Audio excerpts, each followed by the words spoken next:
Assalamualaikum warahmatullahi wabarakatuh. Kembali lagi di video kali ini.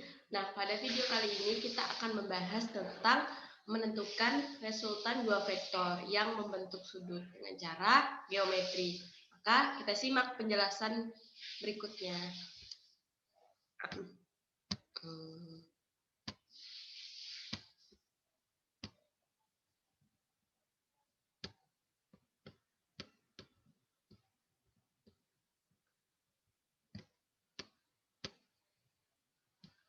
Nah, di sini sebelumnya pasti sudah nggak asing kan dengan vektor yang seperti ini. Nah, vektor yang sejajar seperti ini maupun vektor yang tegak lurus seperti ini. Kalau vektor yang sejajar dan searah seperti ini, maka dia panjangnya akan bertambah seperti ini.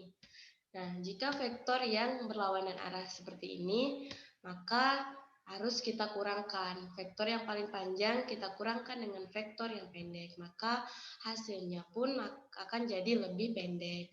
Nah, untuk vektor tegak lurus yang membentuk segitiga siku-siku seperti ini, maka kita bisa mencari resultannya dengan cara mempitagoraskan dari vektor A dan vektor B atau vektor pertama dan vektor yang lainnya. Nah, akan seperti ini. Ini adalah resultan vektornya. Nah, tapi kali ini bagaimana jika vektornya membentuk sudut seperti ini? Contohnya seperti di samping ini ya. Nah, ada vektor, kita katakan saja vektor A, dia membentuk sudut 60 derajat. Bagaimana kita mencarinya? Tentu tidak akan bisa seperti vektor sejajar maupun yang tegak lurus, yang bisa langsung kita tambahkan atau bisa langsung kita kurangkan atau kita pitagoraskan. Jadi kita akan bahas sama-sama di sini teman-teman bagaimana cara mencari resultan dua vektor yang membentuk sudut seperti ini atau salah satunya membentuk sudut. Nah, ada dua cara untuk menentukan resultan vektor dengan geometri ini.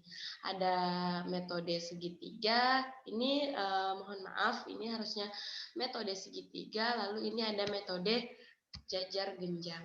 Nah, kita lanjut, untuk metode segitiga, kita berikan contoh seperti ini. Ini vektor A, dia membentuk suatu sudut misalnya. Lalu ini vektor B, dia sejajar. Maka langkah yang bisa kita lakukan dalam menggambar vektor dengan metode segitiga adalah yang pertama, kita bisa meletakkan pangkal vektor B pada ujung vektor A. Kemudian kita bisa menarik garis lurus panah di ujungnya dari pangkal vektor A sampai ke vektor B. Nah, ini adalah cara menggambarnya. Maka bisa kita lihat gambar yang akan diperoleh seperti ini. Nah, seperti ini. Nah, ini adalah garis resultan vektornya. Lalu gimana untuk mencari nilainya? Maka kita tidak bisa langsung mempitagoraskan seperti dia membentuk segitiga siku-siku. Maka yang kita lakukan pertama adalah memproyeksikan vektor yang membentuk sudut tadi. Nah, di sini vektor yang membentuk sudutnya adalah vektor A. Maka kita bisa proyeksikan ke menggunakan trigonometri. Masih ingat kan gimana trigonometri? Itu cos theta sama dengan X per R atau sumbu X dibagi sisi miring, lalu sin theta sumbu Y dibagi R atau sumbu Y dibagi sisi miring, lalu tan tetanya yaitu Y dibagi X atau sumbu Y dibagi sumbu X. Nah, kita proyeksikan seperti ini. Ini adalah vektor A, ini adalah garis Y, ini untuk kita mencarinya, lalu ini adalah garis X atau sumbu X. Setelah kita proyeksikan seperti ini, maka kita bisa menggambar segitiga siku-siku dengan menjumlahkan hasil proyeksi vektor A dengan vektor B. Seperti ini. Nah, ini adalah garis Y-nya tadi, ini X, ini B. Nah, maka kita bisa menarik resultannya. Lalu kita bisa rumuskan menggunakan Pitagoras ini. Vektor A ditambah vektor B maka sama dengan akar dari Y kuadrat ditambah X ditambah vektor B dikuadratkan. Contoh soal nih, misalnya ada vektor A yang panjangnya 4 cm membentuk sudut 60 derajat. Lalu ada vektor B yang panjangnya 5 cm. Nah, maka langkah yang pertama kita lakukan adalah menggambar vektornya. Seperti yang sudah saya terangkan di awal, teman-teman bisa menggunakan langkahnya, yaitu meletakkan vektor B pada pangkal vektor A, lalu menarik garis lurus dari vektor A dari pangkal vektor A sampai ke ujung vektor B sebagai garis resultan vektor A ditambah vektor B. Nah, ini kita udah dapat gambarnya, maka kita bisa memproyeksikan vektor A-nya. Kita masukkan angkanya seperti yang tadi, yaitu di mana panjang vektor A sebagai R-nya yaitu Y-nya 4 sin 60 derajat. Lalu untuk X-nya 4 cos 60 derajat. Nah, maka kita masukkan angkanya sin 60 derajat itu adalah setengah akar 3. Lalu untuk cos 60 derajat adalah setengah. Nah, hasilnya untuk sumbu Y adalah 2 akar 3. Lalu untuk sumbu X adalah 2. Kita bisa mencari nilainya seperti ini. Nah, Y kita masukkan tadi untuk vektor A ditambah vektor B, angka-angkanya. Nah, Y-nya yaitu 2 akar 3 kita kuadratkan, lalu ditambah dengan sumbu X yaitu 2 nilainya ditambah dengan panjang vektor B 5, maka kita kuadratkan. Nah, hasilnya yaitu akar 61, yaitu maka panjang dari resultan dari vektor A dan tambah vektor B yaitu akar 61. Nah, perlu teman-teman ingat kembali kalau vektor itu adalah besaran yang bukan hanya memiliki nilai, tapi dia juga memiliki arah. Maka langkah berikutnya yang kita lakukan adalah mencari arah vektornya kemana. Walaupun kita tahu ya sudah pasti arah vektornya yaitu ke arah arah kanan atas. Maka untuk mencarinya kita bisa gunakan tan yang tadi, yaitu tan theta Y per X. Nah, karena di sini sudah digambar secara utuh, maka sumbu X-nya yaitu menjadi ini garis X tadi kita tambah B, maka ini adalah sumbu X-nya. Nah, lalu arahnya atau tan theta-nya yaitu arcus tangen dari 2/7 akar 3. Nah, kita dapat dari hasil memasukkan ini, angka-angka yang tadi.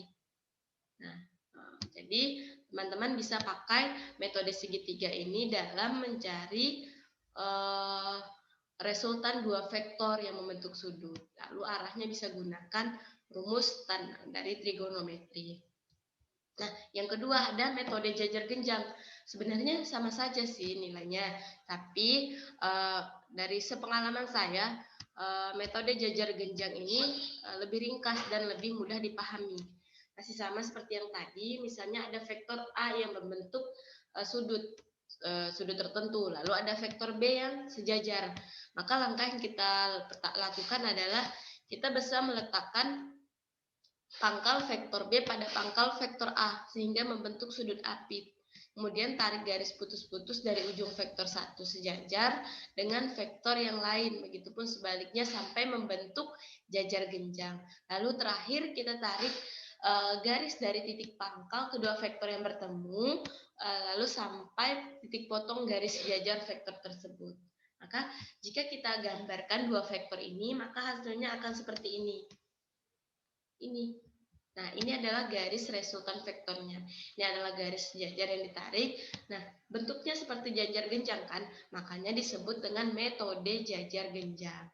Rumusnya seperti ini, yaitu vektor A ditambah vektor B sama dengan akar vektor A kuadrat ditambah B kuadrat ditambah 2A dikali 2A dikali B dikali cos theta.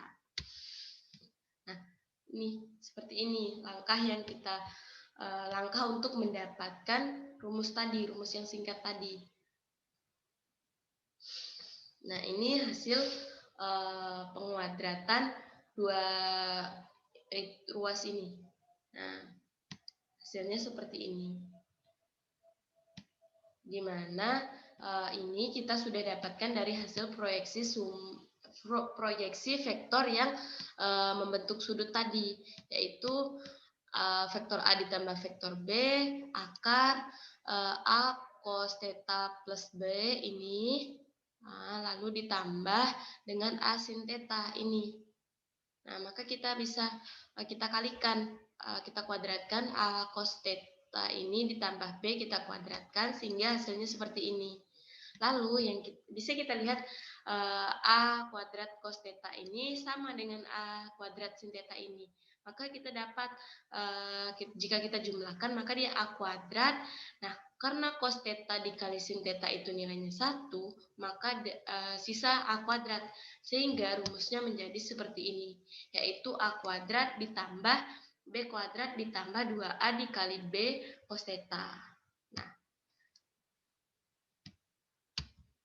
Nah, contoh soal nih, masih sama seperti yang metode segitiga tadi. Ada vektor A yang panjangnya 4 cm, membentuk sudut 60 derajat, lalu ada vektor B yang panjangnya 5 cm, dia sejajar. Maka kita gambarkan dulu menggunakan metode segitiga. Nah, seperti ini. Lalu kita proyeksikan juga sumbu A-nya. Dapat juga seperti ini. Nah, kenapa tadi di awal saya bilang kalau metode jajar genjang ini lebih mudah? Karena dia tinggal memasukkan saja angka dari vektor-vektornya. Tapi perlu kita proyeksikan lagi adalah dengan cara mencari arahnya, untuk mencari arahnya. Nah, kita masukkan angkanya vektor 4 kuadrat, vektor A yaitu 4 kuadrat ditambah vektor B yaitu 5 kuadrat. Vektor A itu 4 kita kuadratkan, lalu vektor B itu 5 kita kuadratkan, ditambah kita masukkan angkanya, vektor A itu tadi 4, 5 cos 60 derajat. Nah, hasilnya sama kan, akar 61 sama dengan kita mencari resultan vektor menggunakan metode segitiga tadi. Lalu kita cari juga arahnya. Nah, sama juga arahnya seperti yang pada metode segitiga tadi. Nah, sekian penjelasan saya tentang resultan dua vektor menggunakan geometri. Nah, tadi bisa kita simpulkan ada dua metode yang bisa kita pakai, yaitu metode segitiga, lalu ada metode jajar genjang. Nah, teman-teman bisa memilih mau memakai metode segitiga atau metode jajar genjang. Terima kasih karena sudah menyimak penjelasan dari saya. Saya ucapkan wabillahi taufiq wa hidayah. Wassalamualaikum warahmatullahi wabarakatuh.